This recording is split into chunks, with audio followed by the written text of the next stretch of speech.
What's up? Welcome to Tales Tomorrow. I am Morrow, your storyteller for today, and with me we have some more RPG horror stories. I don't talk a lot about myself, but I'm actually a huge VR enthusiast. One of the things I've been really loving lately as a VR enthusiast is having games be modded so you can play regular games in VR. Just recently there have been a lot of games that were modded like crazy in order to play it in VR, such as 7 Days to Die, Portal 2, Amnesia, Valheim, GTFO. Somebody even made a mod to play Final Fantasy XIV in VR. It looks really nauseating, so I don't think I'll try it. But man, is it really fun to see a lot of games be ported to VR. I might just stream some of those games on here. What do y'all think about that? Watching Morrow run around in VR and playing some VR games. Anyway, while you answer that in the comment section below, I'm gonna go ahead and get to the first RPG horror story for today.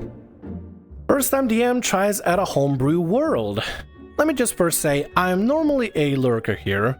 Been one for a while and often listen to Crispy's Tavern. Hey! This may not be bad as the other people's horror stories, but I want to share anyway. I won't use real names or usernames, but if the DM happened to see this, oh well. So a friend of mine, Mike, was looking for a game for us to play. He happened to stumble upon a person that had a homebrew world based on the Project Moon game series. He showed us a document about the set campaign. We noticed some classes that were banned or restricted. We think, okay, that's fine. Mike then brought me, him, another friend, Luna, and the DM into a chat on Discord. The DM was rather polite and willing to answer questions at first. He also mentioned he was a first-time DM after being a player for so long, and was bringing in someone that was brand new to D&D. I tried to make the character with what I had, but the classes were too restricting. The backgrounds he made were mandatory, and he never bothered to put any proficiencies for them. Because I know I wouldn't be able to come up with something, I politely told him the campaign wasn't for me and left. That's not all that happened, sadly. Mike and Luna stayed in it longer than me. Luna was nearly done, or was done with her character, and Mike was nearly done with his. I only heard this through my friend after the fact, but Luna had made a joke about stabbing on NPC if she was unpleasant or sadistic. The DM didn't like that and threatened to kill her character if she hurt the NPC. I can understand if Luna wasn't joking, but that kind of behavior? As another friend of mine said, players are going to derail and maybe even kill an NPC. That's what improv is for. I think the not taking a joke and the DM being an ass about some other portion that was confusing to understand, Luna had left. Mike had a similar treatment before he left too. He wanted to play an artificer, only for the DM to threaten his character a harsh death if he used a certain spell, or a tech in this case, a spell you get at 70th level I believe. After giving him what I think was pretty sage advice, he ended up leaving too. Hi, non-full body Morrow here, just the head of Morrow.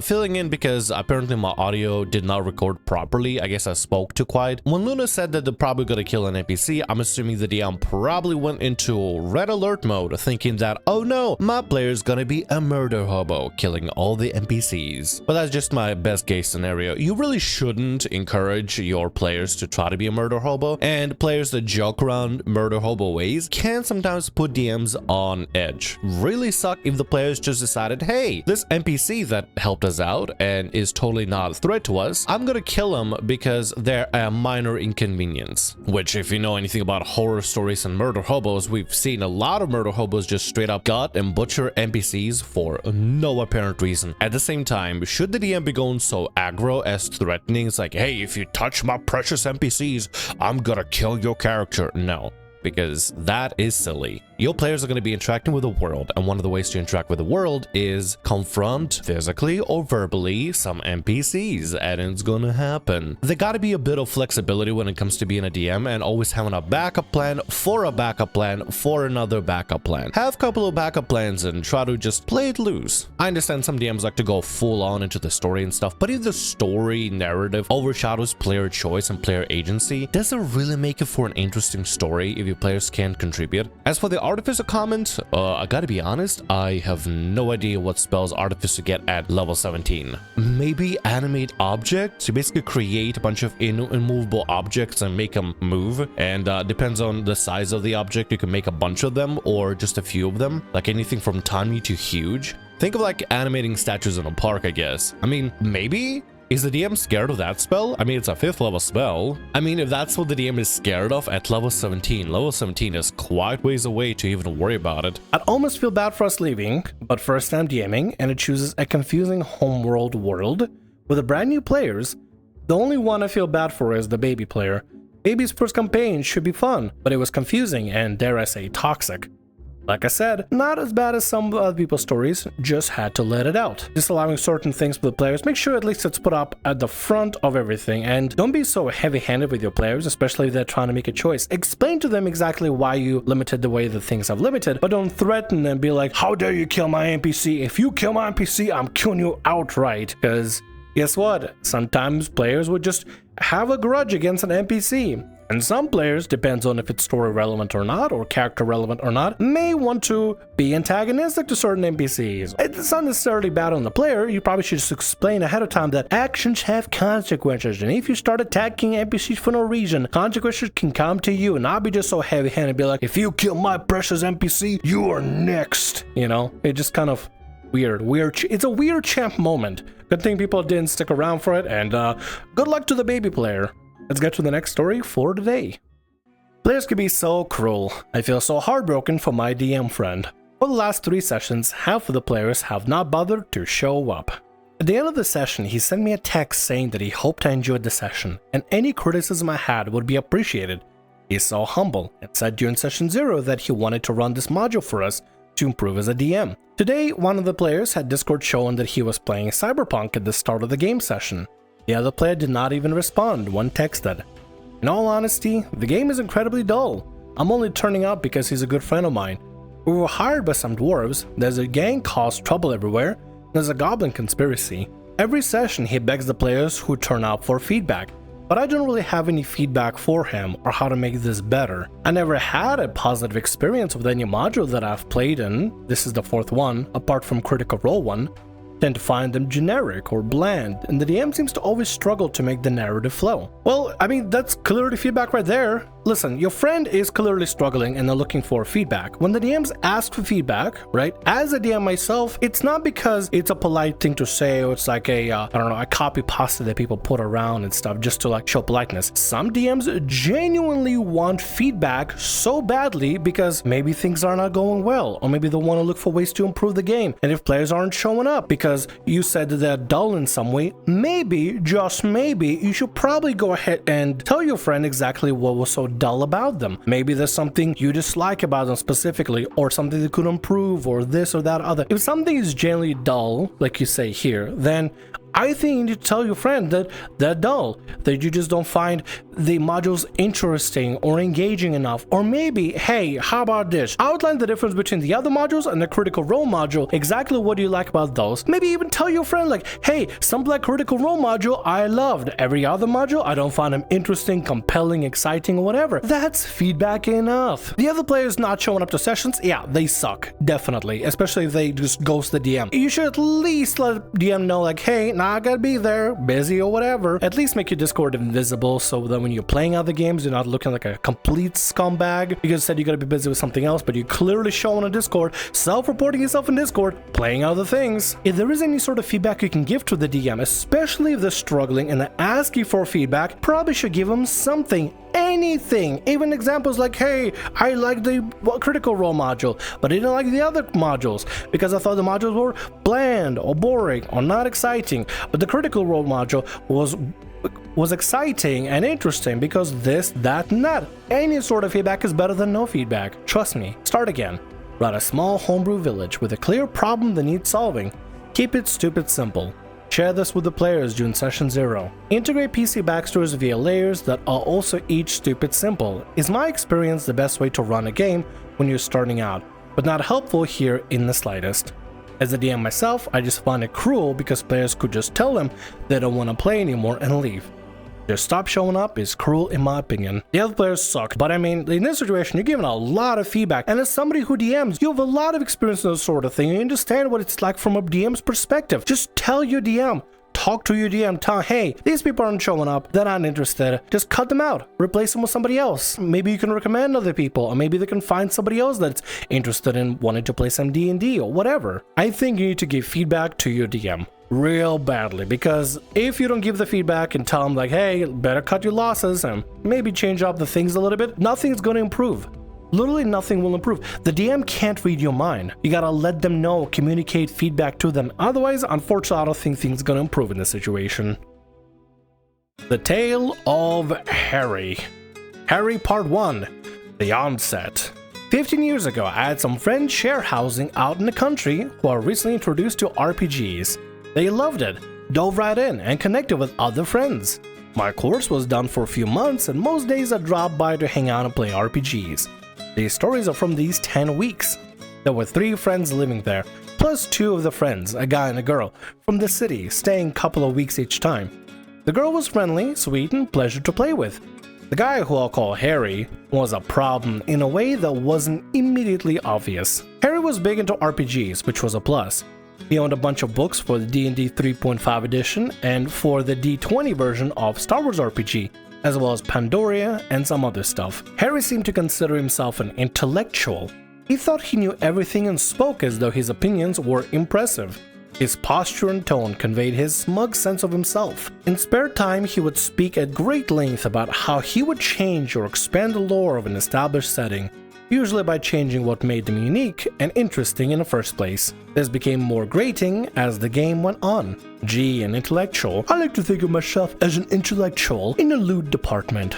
I think talking about women are pristine and magnanimous. If somebody has to tell you then intellectual had to show off that they're intellectual, they're probably not that intellectual and probably insecure. Smartest people that I know think they're the dumbest people ever and think they don't know anything at all. People that know the most think they know very little. I forgot what it's called, but it's some sort of like a curve where it's like the less you know, the more knowledgeable you think you are. And at some point it dips to you feel like you don't know anything and then slowly rises over time. I'll get the name of it, but I'll probably put it a picture somewhere here. I don't know. One of my friends decided to DM some house role D&D 3.5 and Harry had to play a dark, edgy character who never spoke. He was too busy brooding and having inner torment to express himself verbally, apparently.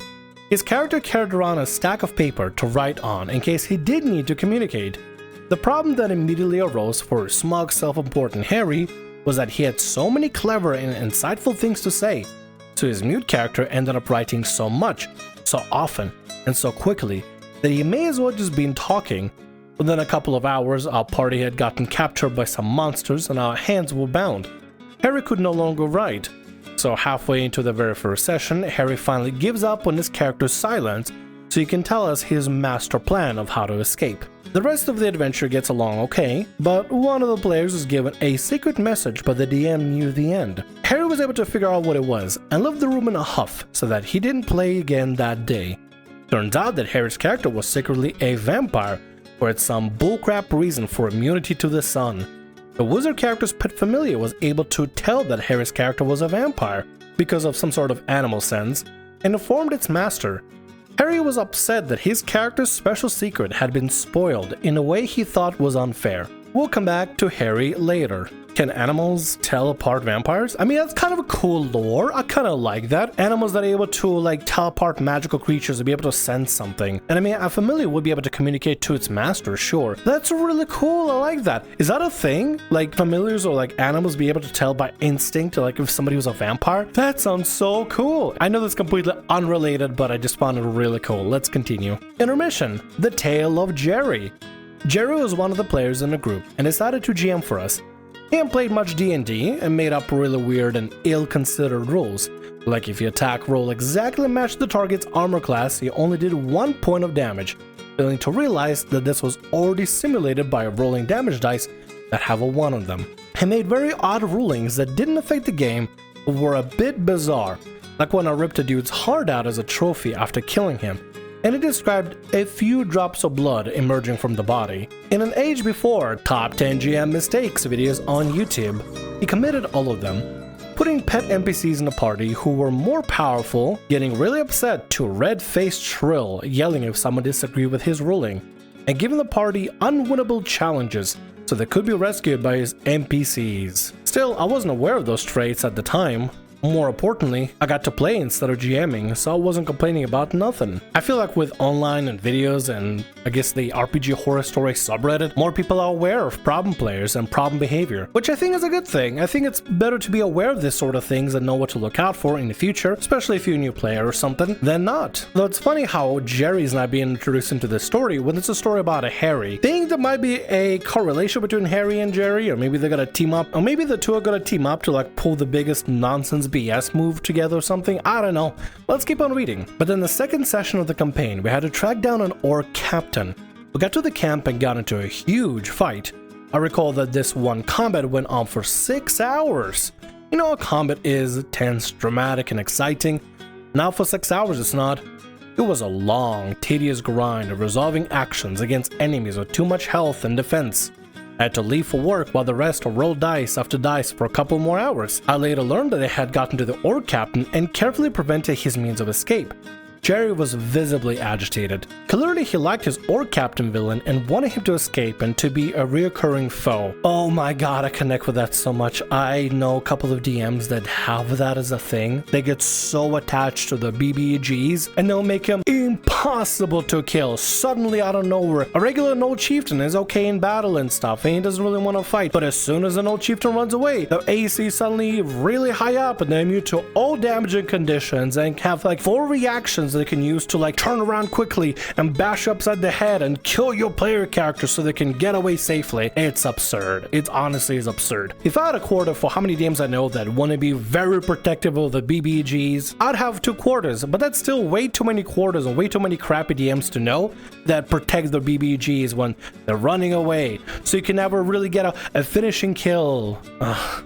Several very frustrated players explained to me how after 6 hours of combat, an agitated Jerry tripped over his words as he improvised a magic portal that had the orc captain escape through and closed before the party could reach it. You know, that sounds exactly like one of the DMs using portals to make the BBGs just disappear, because of course they do, and you can't counterspell it because of course you can't. There was barely any loot either. Our reward for all that combat was for the GM to bend the rules in order to snatch away our prize. Thus, the most frustrating, boring, and unfair session I've ever played in was ended. Harry Part 2. What the frig, dude? Sometime after the Jerry fiasco, Harry volunteered to run Star Wars. I thought Harry's self-assurance might make him a better GM than a player, and I was right. At first it all started well. Star Wars D20 had a billion options for making a character for any alien race that has ever been so much as a footnote in the films or books. And I made a Mon Calamari, Admiral Akbar's race, bodyguard with a blaster specialization. We're being paid by the Hutts to get on this magnificent leisure cruise ship and persuade the Imperial General holidaying abroad not to interfere with the Hutts' business. Lo and behold, Harry had actually given us a really good adventure hook. One of the guys was playing a female character. Wearing a revealing dress, she cornered the general in the casino and seduced him. This makes perfect sense from a game perspective and can work very well if you have mature, well-adjusted people at the table who keep it fun and lighthearted rather than awkward. That sentence is kind of a red flag to something bad's happening immediately. I don't know, man. When a sentence is going like this drawn out with a very descriptive like explanation of like mature audiences and stuff, oh, some bad's gonna happen. The player and GM were having fun. The rest of us felt awkward. After some charisma rolls and amusing flirtation, the character went back to the general's quarters to do the deed. But rather than simply affirm that the deed has been done, Harry got the player to roll dice and then gleefully described the sex in detail, complete with ejaculation and semen splatters. Why? Is that story relevant to see how much splooge everybody done? Christ. My biggest role-playing regret to this day is sitting in an awkward silence rather than interrupting to tell Harry that unrelatedly turning the game into his erotic fantasy was absolute BS. I can't remember and didn't care what happened for the rest of the session. Yeah, don't let your DMs turn the game into a sex fantasy. Like I get if you want to play out a sex fantasy in D&D or any other TTRPG system. But only if everybody at the table is cool with that sort of thing and are perfectly down to clown. In this situation, nobody was down to clown. I mean, maybe the one player was down to clown, the one that was seducing the guy, but it really just seems like Harry just wanted to have his own sex fantasy be played out and just wanted to go into full erotica mode. There's time and place to describe splooges and jizz marks, but not in this game. Definitely not in this game. Harry Part 3, more red flags than a Chinese parade. Things did not improve with time. Between sessions, Harry started talking about how he, in his early 20s, wanted to date a 15-year-old girl. When everyone objected empathetically, he defended it by saying that she was super mature and he would be respectful and wouldn't push things. Okay, hold on, correct me if I'm wrong, but is that not a quote of every single person that was caught on the Chris Hansen show? Remember when Chris Hansen used to like catch pedos on TV and stuff, and like, isn't that the same thing that every one of them would say? They wouldn't push things any further and stuff? Yeah, of course it would. Yeah, we're supposed to trust you, Harry, of all people. That is so gross. Just go after somebody that's of age. It's not that difficult to not go after a minor. It's really easy. Just don't. Eventually, I had to return to the city to get back to study. Against my better judgment, I gave Harry a lift, since his original plans to return home had been scuttled. The long drive ensured, in which Harry regaled me with tales of being smarter than or morally superior to other people. You can't come off as morally superior and you basically admit to being in your 20s going after a 15-year-old dude. It just doesn't work like that. You don't sound morally superior or anything. You sound creepy. It also turned out that he, of Greek background, was really bigoted against Turks. Harry informed me that Turkish girls, even born overseas, accept and expect to be treated abusively, and how violence is sometimes justified because Turks can't be reasoned with. I can happily say I've never seen that prick again. Gross! Harry sucks in every sense of the word. Horrible person, horrible human being, and I'm glad you have avoided Harry and have not seen Harry, and I'm hoping that you never have to see Harry again because Harry sucks. And with that, that's gonna be all our stories for today. I want to thank you very much for watching, and thanks so much for being here. If you like what I do, consider subscribing to the channel and leaving a like. Also, if the RPG Horror Stories ever goes down, or if you want to submit your own personalized horror story, email is down in the description below. I'll see you again in more Tales Tomorrow. Bye-bye.